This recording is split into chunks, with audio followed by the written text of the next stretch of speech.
I'm so grateful for each one of you taking the time to be here tonight and to hear about what we're talking about. There are so many great things going on in our community and our state. We've got some really great people here to share with us, and we're going to share a concept with you that we think really has a lot to do with our future prosperity and, more importantly, the prosperity of individual people in our particular community. And so it's one of those things that I want to, I'll get in trouble doing this, Gina, because when I start recognizing people, I'm going to forget somebody, and somebody's going to kick me in the shin when I leave here. If I forget you when I'm introducing you, please forgive me. But it is so important that I share with you the people that have taken time to come out here tonight. And if I forget you or overlook you, just please let me know and I'll get you next time, okay? I'll tell you, I'm so grateful to have our legislators here. I saw earlier Representative John Soka was here earlier. There he is back there.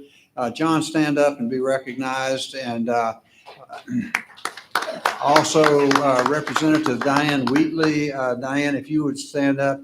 I can tell you that these two individuals and their colleagues, Billy Richardson and Marvin Lucas, are working tirelessly to include Senators Kirk Deviere and Senator Clark. They're working tirelessly to represent us in the state legislature, and they're engaged right now in budgetary issues, from what I understand. These two great people took time to come out and join us, and I'm grateful to you both for doing that. So thank you for being here.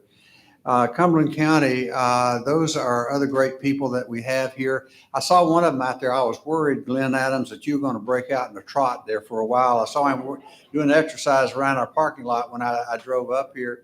But Glenn Adams is one of the real heroes in this community and county and state. So Glenn, thank you so much for being here. As always, you're always an ardent supporter, and we appreciate you. And I saw the chair of the county commissioners. Where is he? Right back here, Chair of the County Commissioners, Charles Evans. Would you stand and be recognized? I'll tell you, Charles, no disrespect, but I love seeing you, but I love seeing the lady with you more than I do you. I mean, no disrespect. You know I'm teasing you. No, I'm not. I love this lady, Gina Hawkins, our police chief here. Does a great job. What you may not know is I know a lot about Gina Hawkins, and she doesn't know I know, but she's one of these quiet heroes that goes behind the scenes and helps take care of people that are in real need. And I appreciate you. You know what I'm talking about, and I appreciate you so much. Larry Wright is up here with us. He's one of the co-conspirators here from the city council and the faith community, and does a great job and helped us come up with this idea as we have met it. I'd like to introduce you to two of my trustees that are here. I saw Charlie Harrell out here recently. Where's Charlie? Charlie, stand up and be recognized. He's going to kill me for this. Charlie Harrell is one longtime board member and former board chair for our college. There's nothing we could do without his guidance, leadership, and encouragement. And I guess really one of our newest board members, she has been here before and has served admirably, and she has come back on the board and will be confirmed at our next board meeting in October. Esther Thompson, would you stand and be recognized, please? I started to tell her, go ahead and stand up, but I'd been in real trouble if I'd have said that. So I love having you back, and we're delighted that you're here. And some prospective board members are out here that I pray that you're voted in, because I think you will be great, and I won't embarrass you at this point until we know for a fact you're in. There are so many great people. You're among them here. The people that really matter in this community to make things happen are here tonight. Some that could not make it because of other obligations that they couldn't come. But I want you to know that it is just really, really important that you are here and to help us on this quest. I'm going to get real quick to the question we're going to ask you tonight. And that is this: help us get to students, potential students, help us get to adults that we could help educate and train and help them on a greater pathway to prosperity in a shorter period of time so that they can contribute and benefit, but also contribute to the economy that we have in our community. I'm going to show you a few of those. If you'll take just a few moments to take a look at it, we're going to show you a quick video. And with this, I want to tell you, before we talk to you about how FTCC can partner with your respective groups, we prepared a short video about the kind of hope we offer here at FTCC. And I'm going to ask all the members of our faith community before we start that, would you please stand and be recognized? I'm not going to try to call each name, but our faith community does remarkable things for us in Fayetteville and Cumberland County. And we know that there's so many more of you out there, and you have the key to so many people's hearts and souls and what they do. And we really appreciate your presence here tonight as well. So without further ado, I'm going to ask our crew, Joe Friddle and Justin Longley, to start. It says I'm supposed to nod, so I am nodding now. So take a look at this and see what difference it makes. Everyone's journey is unique, with its own twists and turns, detours and distractions, stops and starts along the way. People like Helena, who enrolled at FTCC more than 30 years after graduating from high school. Philip was an NCO, struggling with a reading comprehension disorder. Tamarcus, who'd served time, needed a change. Sometimes it's hard to see the way forward. Fayetteville Technical Community College can help.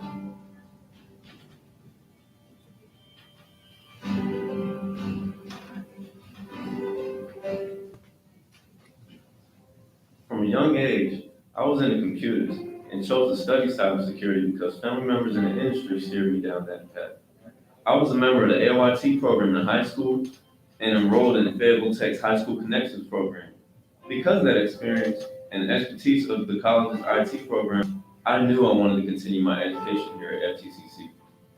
Fayetteville Tech made a positive impact in my life. I have no doubt FTCC prepared me for my future. I already have employment at a technology firm in Research Triangle Park. Cyber threats are constantly evolving. And with the foundation I built here at Fayetteville Tech, it will serve me well throughout my career. I was a nurse for almost a decade and was completely burnt out and wanted a career change. Ultimately, I wanted to work for me. My dream is to have my own trucker company. For me to achieve my dream, I had to learn the trade in and out. I wanted to learn all that I could, so I took the commercial driver's license program at FTCC. I'm the type of person who gives my best with everything I do. But there was a point where I wasn't completely sure and thought about giving up. My instructors gave me so much motivation. Them not giving up on me made me learn to never give up on myself. I felt right that I come back in the school at my age. I have 63 years because I wanted to learn a little bit early. I think telling is very nice place to learn quickly. I had aspirations of joining the military right out of high school, but that wasn't the case. I actually joined the military, the Army, at age 31. And now I'm registered in the global logistics class here, earning an associate's degree. My fiance, Frank, unexpectedly passed away. When one is faced with such a life-changing event, it can interfere with your ability to move forward. My parents have always encouraged me to return to school and create my own career, but I was really happy raising my children and being a full-time mother. I knew I needed to take everyone's advice and see what FTCC had to offer. I stumbled hard last term. I convinced myself I was not coming back. A success coach kept in constant contact with me and helping me to stay enrolled. I'm now taking graphic art classes, which I love. I have that passion for my studies again. I'm grateful FTCC gave me the opportunity to stumble and get back up and try again and again. These classes actually meant a lot because I didn't think I was going to have enough graduation after high school because I wasn't really like the school type of person. I really didn't think I was going to graduate at another time after school. So once I found out about this program, I knew it was like more hands-on, and that's what I like doing, more hands-on stuff. In 2010, I graduated from North Carolina State University with a major in fisheries and wildlife science. In May of 2015, I was hired as a state park ranger at Carver's Creek State Park. Once hired, I had 1 year to obtain my basic law enforcement training because park rangers are considered a special peace officer in North Carolina. Fayetteville Tech was there for me when I needed to fill in the educational puzzle piece to have my dream job. Having FTCC easily accessible allowed me to advance my career and feel like I was a part of the community. I retired after 20 years in the Army as a medical laboratory technician. It can be a little daunting to completely change your career, but I checked out what opportunities FTCC had to offer for transitioning members of the military and felt they had my best interest in mind. Having worked in the medical field, I knew I wanted something different and decided on computer programming, networking, and cybersecurity. Take it from me, if you're a veteran, an active duty service member, or any other kind of student, FTCC has the resources that can help you find your way forward. Many journeys, many destinations, many exit and re-entry points. One college with solutions to help students find and keep their footing, train and achieve new and better skills, reach for and achieve better jobs and a higher quality of life. Whatever your stage in life, FTCC can deliver hope, opportunity, and prosperity through education. Whether you need to retool your career, return to the classroom, or remake your life, FTCC is your partner for success.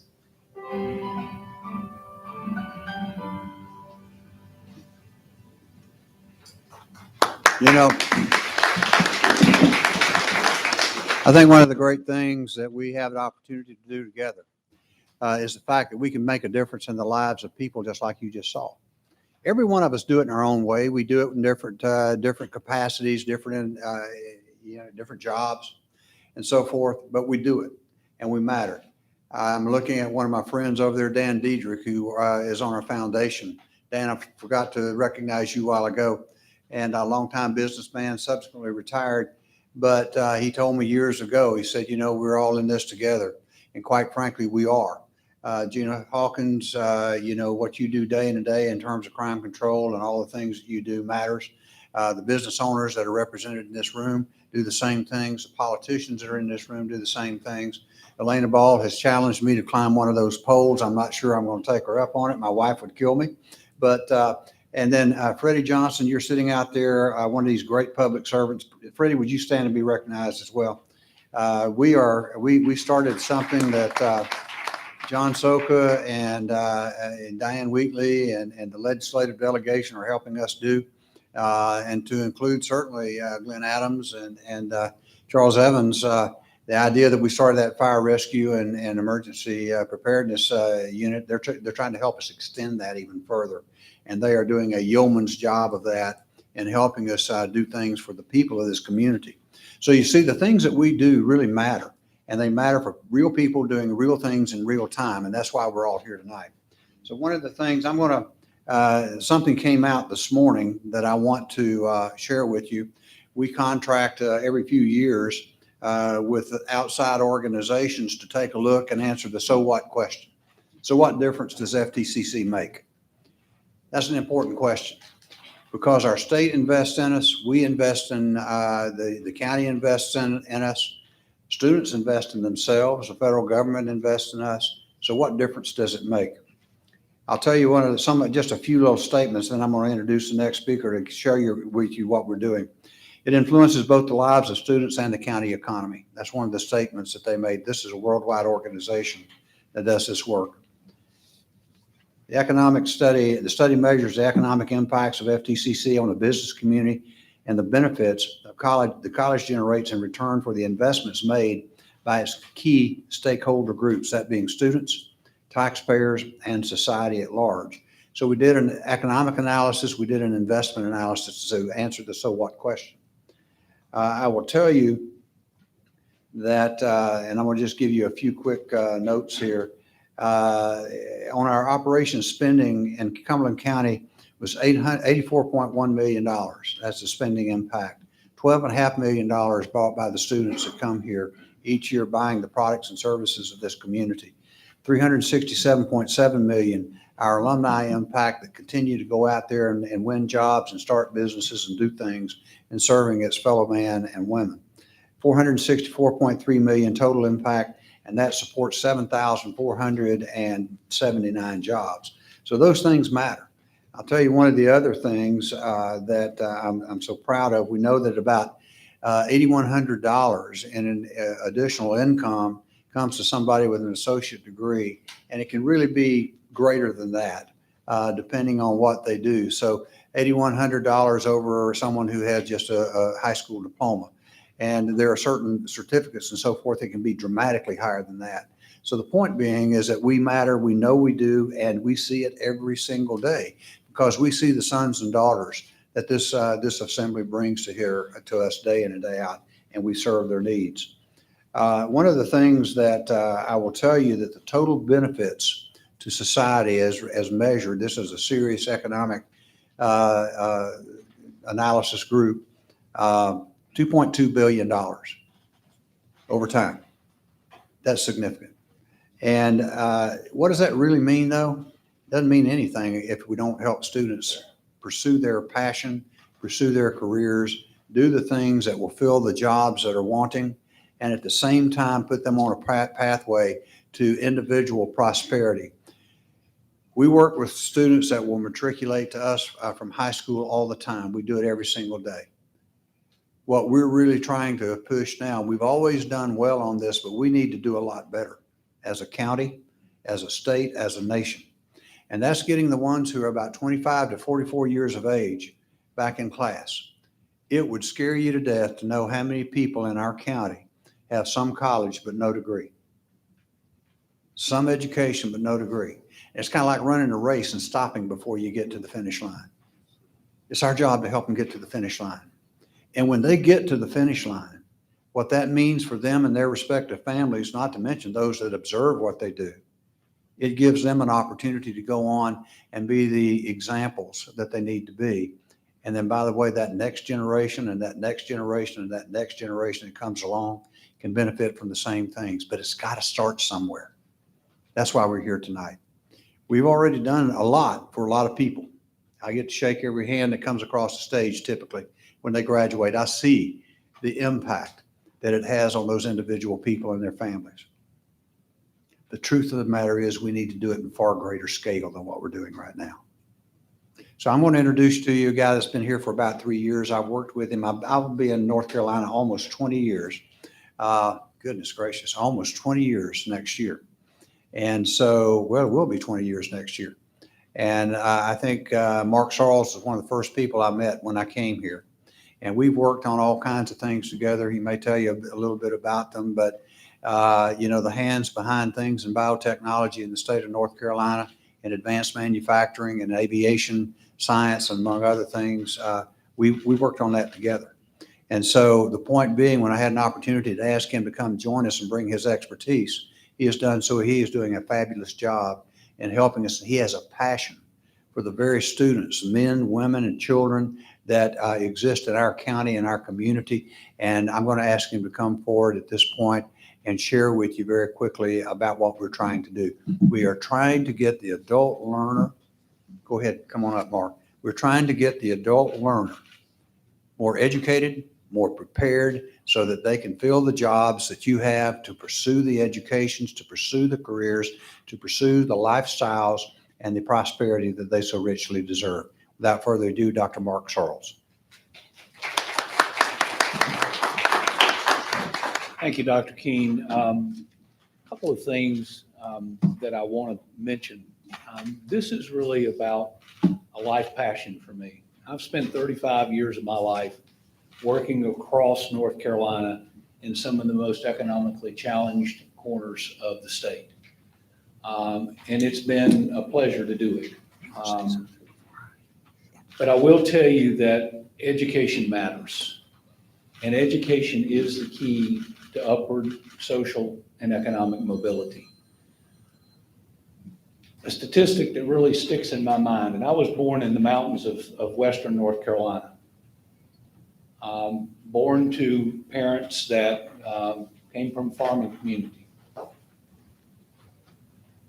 And poverty was steep, persistent. And there was a study back in early 2000s that Robert Putnam did from Harvard University. And they looked at persistent poverty all over the United States. And the map for the southern states was deep brown, representing the most heavy poverty and most persistent poverty of anywhere in the country. And they looked at children born to parents in the various economic quartiles, income quartiles, that were born to parents that were college educated, and those that were born to parents that were not college educated. And the study looked at a kid that was born to parents with no college education, born in the lowest income quartile. Their chance of moving up out of that lower income quartile was only 6.4%. They also looked at the other end of the spectrum. Children that were born to parents that were college educated in the highest income quartile. Those children, their chance of falling out of that advantaged category was less than 5%. But they looked at children that changed the paradigm, that went and got a college education. And their chance in the lowest income quartile, even though they were still born to parents without a college education, born in poverty, their chance of moving up increased to 42%. An organization in North Carolina took that study in 2016 and took 5 communities across the South, David Dodson at MDC, and took a look at what was happening in those 5 communities. One was in Louisiana, in Mississippi, Alabama, and North Carolina. And guess where they looked in North Carolina? Fayetteville. And they looked at children that were born to parents without a college education in the lowest income quartile. And the chance of moving up was only 3.7%. So we've got to do better. President Obama in 2016, out of the Lumina Foundation study, set an economic attainment goal. And the state of North Carolina started looking at that goal and set an overall labor market assessment. And that assessment was conducted by the North Carolina Department of Commerce. And it identified companies, interviewed companies, and found that 67% of the jobs that those companies would be hiring for by 2030 would require a high-quality post-secondary credential or degree. They also found, out of all the companies that they interviewed, that 50% of them were looking for, having a hard time finding skilled workers. This was pre-COVID. Think about it. Have you driven across the state lately? How many businesses do you see with help wanted signs in the window? Lots of them. The pandemic has just escalated that need. Some of our highest need sectors, healthcare, business management and administration, information technology, the finance sector, and all of the STEM jobs, biotechnology, engineering, advanced manufacturing. In our region, it also includes construction trades. The thing that we're seeing, though, is that a majority of the jobs that don't require a post-secondary education are either now being filled by people with a post-secondary credential, or they're being replaced by automation. So those jobs are going away. They're being replaced by automated machines, robots, and machine language. The state, through leadership from the community college system, DPI, and the university system, set a state attainment goal and looked at where we were in the state. And in 2018-19, for ages 25 through 44, our educational attainment level in the state of North Carolina was 49%. 49%, 10 years later, we need to get to 67%. That's a pretty heavy lift. Particularly when you think about if you take 100 students in the 9th grade today, and by the time they go through and graduate, those that don't graduate, those that graduate and don't go to college, go into the workforce and go into the military, out of the 100, you only have 31 that end up in college. That 2030 goal, 67%, means we need 2 million highly skilled workers by 2030. Now, when we looked at that goal in 2020, if we did nothing, if it was the status quo, we continued to do exactly what we were doing in the educational community year in and year out, we would have fallen 400,000 individuals short. The pandemic has accelerated that need. We're now 450,000 individuals short. So we've got to do a lot to make up. Let's look at Cumberland County. Coming into 2020, our educational attainment level was at 46%. If we looked at the status quo, did nothing more than what we were already doing, we would only reach 52% attainment level. That is, looking at Cumberland County's share, we would fall 6,000 individuals short of the goal of contributing the number that we needed to help the state meet its economic needs. Our goal, based upon our share, is 59%. So we need to increase those individuals that have a high-quality post-secondary credential or degree from 46% to 59%. Now, looking at it, let's look at us compared to the state. And if you look across the spectrum, we are falling short in master's degree. We're falling short with individuals that have baccalaureate degrees. We do fairly well with associate degree. Unfortunately, we've got one of the higher population percentages with some college, no degree, than most counties in the state. Literally, that's a little bit over 71,000 people that got started, life hit, and they stopped out.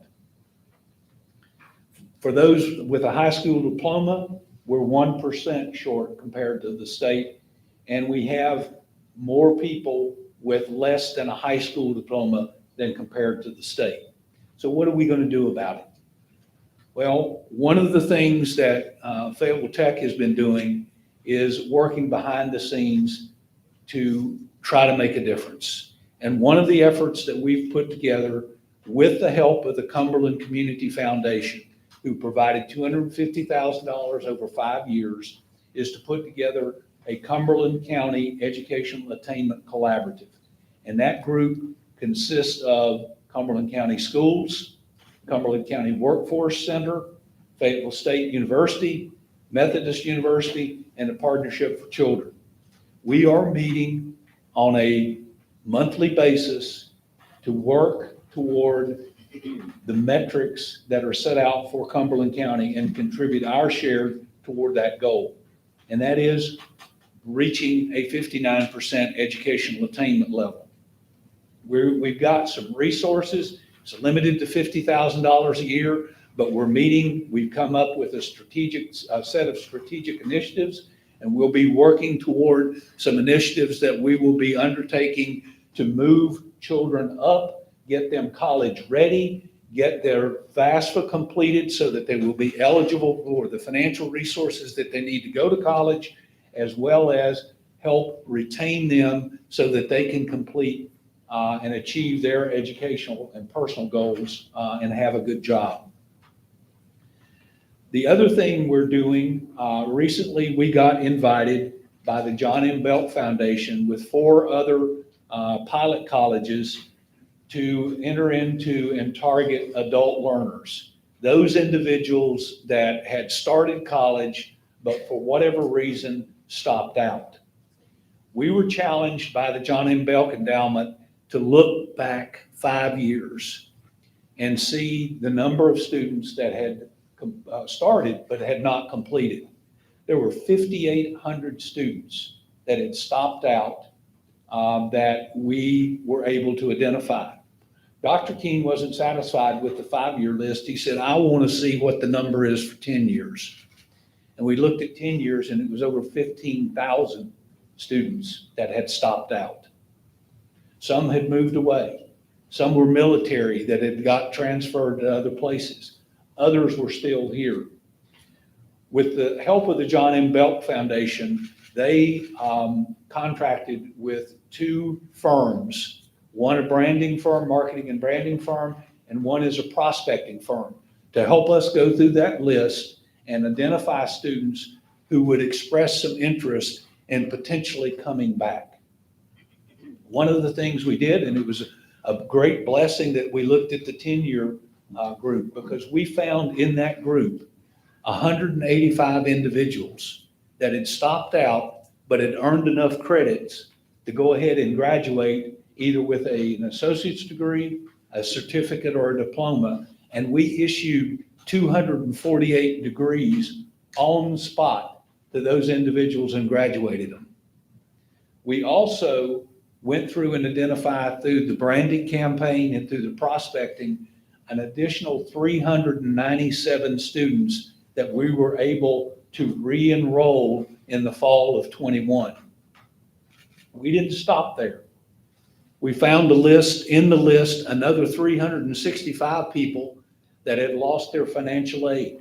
Why? Because they dropped below a 2.0 grade point average, and therefore they were on probation. They couldn't get any more money until they got that grade point average up.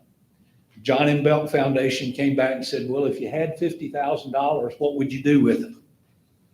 Dr. Keene called me into his office at 5 o'clock on Thursday. He said, hey, look, we've got an opportunity. I need a grant request on my table on my desk in the morning.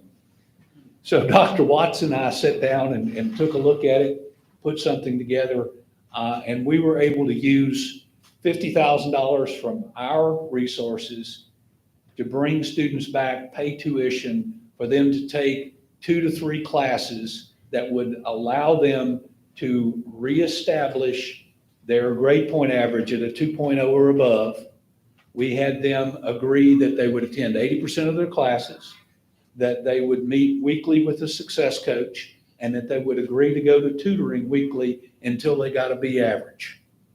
We enrolled 45 students back in the program, and they're on their way to regaining their financial aid eligibility.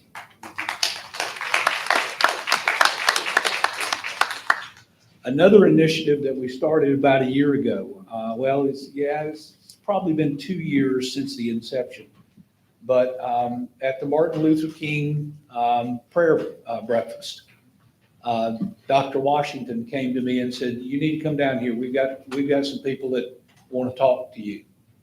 And it was Charles Evans, and it was Sheriff Wright, and it was Police Chief Hawkins, and it was Billy West. And they said, look, we've started a recidivism program. We've got a lot of people who have a record who need a second chance. They can't get jobs unless they get some training and they can get that record expunged. We were able to go out, write a grant, get almost $300,000. We got some matching funds from the Workforce Center and some support from the county in terms of helping us in nonprofit and faith community to help identify individuals. Marvin Price has been an absolute blessing to us. He is a superstar on this campus. We've been able to identify, and Marvin brings them in and does case management counseling with them. They have to be drug screened. They go through 2 weeks worth of counseling, setting personal goals, career assessment, et cetera. They go into an 8-week training program where they're learning construction trades, basic carpentry, electrical, plumbing, welding. They get a certificate in the NCCER construction trades. They get a forklift certification. And then once they complete the program, they are eligible for a 2-week paid internship with companies in our community. We just graduated our 4th cohort. We had 33 people that went through and enrolled in that basic construction trade program. Out of those 33, 74% completed the program. And of those 74%, 67% now have a job in the construction trades industry. 7 of those that graduated decided not to take a job. They said, no, I want more training. And so they're enrolled in the HVAC program, the plumbing program, the carpentry program here at Fayetteville Tech, working to get an additional degree. The other program that I highlight is a program that was started here for the military, but we're beginning to replicate that for the general public through our continuing ed. And yes, we're going to bring some curriculum programs in, short programs that will give those students the foundation for entry-level employment. Transition Tech was designed for exiting the military. When they're 6 months ready to leave here, before they're ready to leave the military, they go on duty station, and their duty station is here at Fayetteville Tech. We have about 12 to 16 programs that rotate through that go all the way from CDL truck driver training, cybersecurity to collision repair, EMT basics, logistics, certified production technician in manufacturing. There are some healthcare programs that are also available in the linesman program. Those programs provide a foundation for those students to get entry-level jobs. We've got a 72% employment rate for those individuals. We're proud of that. The thing we need your help with is we need access to students that may be able to benefit from programs like this, but may have barriers to education and may have difficulty coming to our campus. We are willing to bring programs out in the community. So last night, with the encouragement from Mayor Warner and Mayor Pro Tem Dr. McCray, who's also on our staff, they encouraged us to come out and look at what was going on at Hope Mills, 20-minute drive down the road. We were able to do a survey of people in that community and what they were interested in, and was a certificate or a credential important to them. And they said, yes, it was, but we're just struggling with life, and it's going to be hard for us to get to the Fayetteville Tech campus. So we did a survey, and we're now working with Cumberland County Schools to take the program, Basic Construction Trades, to Southview High School, so that students and individuals, adult learners and individuals that are interested in that program can have training opportunities in their local community. We're willing to do that in your churches. We're willing to do that in your neighborhoods. We just need access to the individuals that are there. So with that, I'm going to turn it over to Dr. Keene, and I think we're going to entertain any questions. I do want to point out a gentleman, though, that really charged us to get involved at a higher level, and the timing was right. And that was Bishop Larry Wright. And he came and talked to Dr. Keene and I about the pathways to prosperity. And we basically said, let's get it moving. Let's go to work. Let's roll up our sleeves. Let's get arm in arm and make this community all it can be. Because we are a can-do community. I believe in it. I've been all over this state, and I can tell you this is one of the most united communities that I've ever lived in, and I've lived from the west to the east, to the southeast, to the northeast. So thank you for being here and thank you for helping us. Thank you, Mark. It's one of the things you can see why I'm so passionate about this guy and what he does. He wasn't joking. He got it on a Friday. I said, okay, or Thursday. And on Friday, I wanted an example of what we could do. Now, we've been talking about this for some time, so it wasn't totally out of the box. But the point being is that we have a penchant for action. We want to make things happen. So what we're really asking you is, what can you do to help us gain access to the people in your respective communities? Let us tell the story. I'll guarantee you that if they come here and take advantage of what we do, or we go to your place and provide what we can provide in training and education, it will lead them to a pathway that they can succeed. It happens every single day at this college. One of the catalysts for this, and my friend is Bishop Larry Wright, and I'm going to ask him to come up and make a few remarks here very quickly from his perspective. Many, many years ago, the study that Mark had alluded to came out of Harvard and everywhere else. It was funded by the J.M. Belk Endowment. And quite frankly, what they did, we met out at our Horticulture Education Center. There were city leaders and others throughout that assembly out there. And it blew my mind when I learned what they had found objectively about the movement from one economic level to another in Cumberland County. It was sickening. And it's not gotten a lot better. And so that's why you see some sense of urgency here. We have got to help the people in our community prepare themselves for the opportunities that exist today and exist tomorrow. If we do that, then collectively, we can really say we've done something well with our lives. That's why we're here tonight. We need your help. We've got the solution. We know that. I'll guarantee you, when I release this study, it's going to, our two representatives certainly know about this. Our county commissioners know about this. We've done it typically about every 2 to 3 years. And even with the pandemic, we did well, very well. We know what we have works. But here's what it takes. It takes a community. It takes people.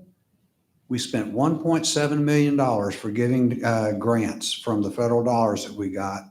$1.7 million. That had we not done that, those students could not have come back to class. We got another $350,000 from the J.M. Belk Endowment, which is what he told you.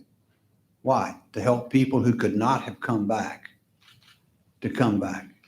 And then in addition to that, we got another, as you heard him say, we actually spent, well, we always spend our own money. But the point being is we got some more money to go out there and help an additional 50 that really they had nowhere to go. It's not us, it's federal law. And so they couldn't go anywhere. And we helped them do that. We've got the solution. I honestly believe that the pathway to prosperity is through the community college system. What we need is our community's help. Rick Perko, you've been a great ally over the years. We need our community's help to help us help those that need it the most. And I don't care what color, I don't care what gender, I don't care what age. And we're targeted 25 to 44. The truth is, I'll take anybody you have coming. Anybody we can help, regardless of the age, we will do. We've had people graduate that are 78 years of age. And I love it. So anyone that you think can benefit from what we do, let us know. We'll tell you one more quick thing. I'm going to have Bishop Wright come up. We have people that will finish here with short-term credentials that go out and start making $65,000 a year. Got some of them that are making $100 and some $1,000, well over $100,000 a year after 2 years. We've got others that go out there and they'll start at $45,000 to $55,000 after about 8 weeks of training. And they can really do something. We've got others that will go out here. We had, I'm getting older. What was the university we had here from New York today, from Ithaca? Cornell. Cornell was here yesterday wanting to do something with us because of how we do it. We have a gym here. We just need a lot of gyms to help us get the message out there and stimulate people to take advantage of the God-given opportunity that they have. We need your help.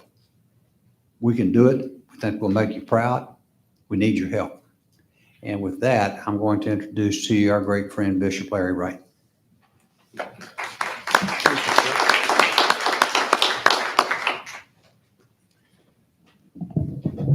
Good evening, everyone.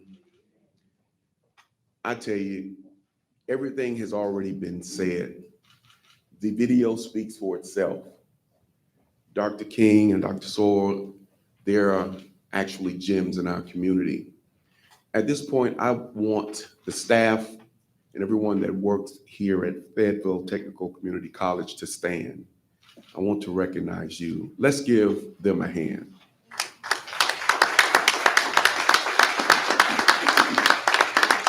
Thank you so much. A few weeks ago, I could not sleep. And it was the Lord that woke me up. And I was troubled. And what I was concerned about was how can we help Fayetteville Technical Community College get the word out of what they're doing in this community. I couldn't go back to sleep. I couldn't wait until 9 o'clock to call Dr. King's office. And he accepted the appointment, meeting with me and Dr. Sorrell. We were talking about what we're talking about tonight. Fayetteville Technical Community College is already doing it. They're doing it, but they need some help. And I just believe that the Lord stirred me because we went on a tour about 2-3 years ago. Dr. King, we sit on the board of economic development and community development. And after that, he came to me and said, I want to show you what we're doing out here. I was blown away because I just did not know. And if I did not know all what this college had to offer, there are many people that just don't know. And so we sit down, and Dr. King is a visionary. He has a passion for this community. I love this community and what this community stands for. You that are here are leaders, and we wanted to kind of just start and build on this foundation tonight. We have a lot of work to do. P4P, Pathways for Prosperity, identified 11 census tracts in Cumberland County, Fayetteville. And out of Pathways, we looked at 5 areas: education, childcare, workforce, housing, and healthcare. And all of these areas blend into our community. What this college is doing is offering an opportunity. You saw what the video had to offer, and people spoke on the difference, what it made in their lives going forward.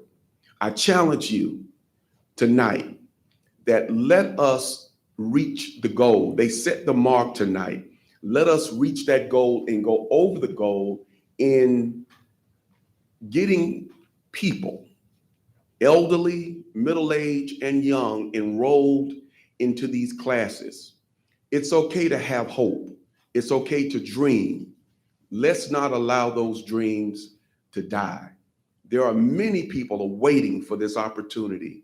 And I told Dr. King, I'm going to do all I can.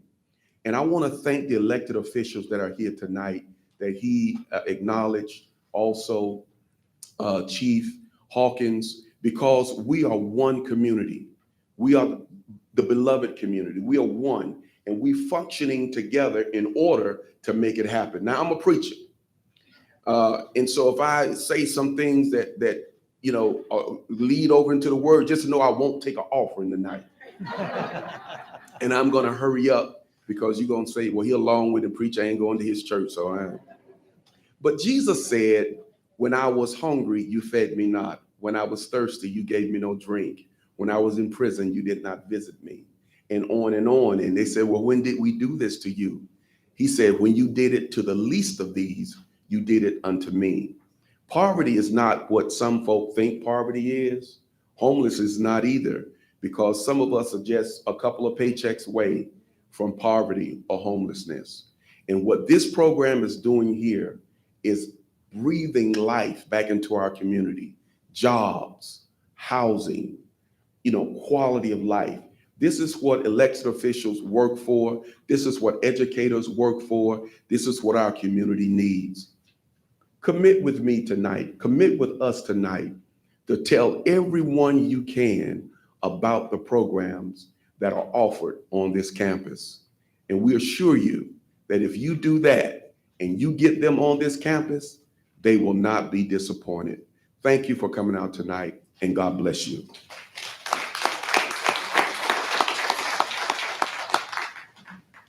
I chuckled when he said he was a preacher, because if I take my watch out, y'all better run for the door. It's kind of like the old Baptist preacher back in my hometown of Gainesville, Florida. We always knew that we took his watch off and put it out there. We were in for about 2 hours of nonstop preaching. Hellfire and brimstone, it was coming, but it was good. He also said something in the Gospels that I think is really appropriate here. It says, if we don't ask, we'll not receive. We're asking for your help. We need your help. We can deliver on that, but we need your help. Give us access to your people, the people that you're trying to help with what you do every single day. Give us access. Let us talk to them. It might be us. It might be somewhere else. That's okay either way. If it is, we want them to go to where the best place would be for them. But we know what we have here. We know what happens, and it works quickly if they'll do what they're supposed to do, just like we're supposed to do what we do. My point is, you matter. Your sacrifice of time tonight matters. You're here because you care. And I think the important thing that now you're going to see some of my people in my student services area pass out here just like they did when I was on with the J.M. Belk Endowment people. And I said, okay, if we get all these people in here, we can't go about business the same old way that we've gone about business in the past. So we're supposed to have a different way of taking in those adults that have been here before and making a more streamlined pattern, making a more effective pattern, and getting them aligned to where they need to be. And quite frankly, I think we're going to do that for everything we do. We have got to help these people. And if we ask them, sometimes the only thing that separates them from doing nothing is we just don't ask. That's FTCC, that's any college or university, it's any school. We don't ask. Well, we're asking now. We're asking you to help us help them. And I know that's consistent with your purpose and your reason. These two representatives sitting out here are, and I'm going to applaud every single one of you. John Soka, Diane Wheatley, I guess you're the baby in the bunch now. You're a beautiful baby. But, Billy Richardson, Marvin Lucas, Senator Kirk Deviere, and Senator Ben Clark are working tirelessly on our behalf in Raleigh to bring resources here to help us help our people, to help this community help its people. And so I applaud each of you for what you do day in and day out. I really mean that. I walk the halls up there. I try to stay out from under their feet. They're really busy people. But when I come, they talk to me and they listen to me. And I listen to them. And so my point being, celebrate who we have in those positions up there who are representing us. It matters.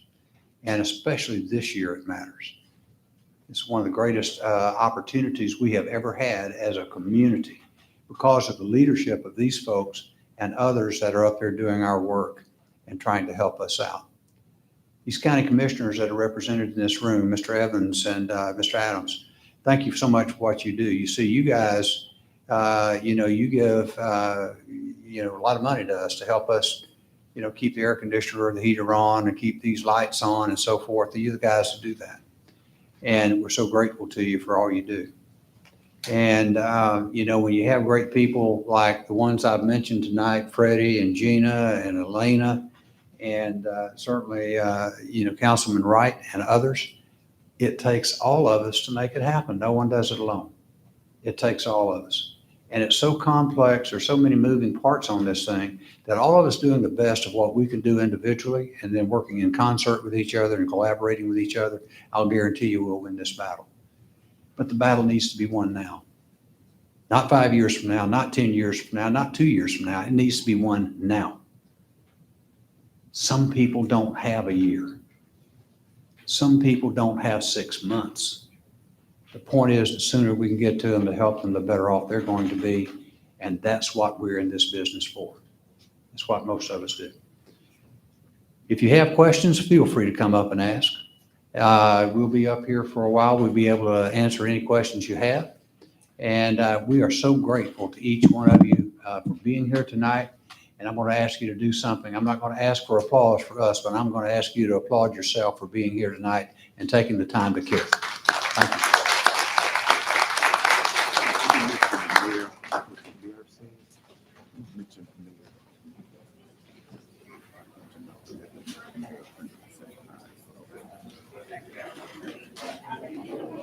Mr. Wright just told me to tell you that the mayor, he was going to be here, but he was delayed. He's 100% behind this as well.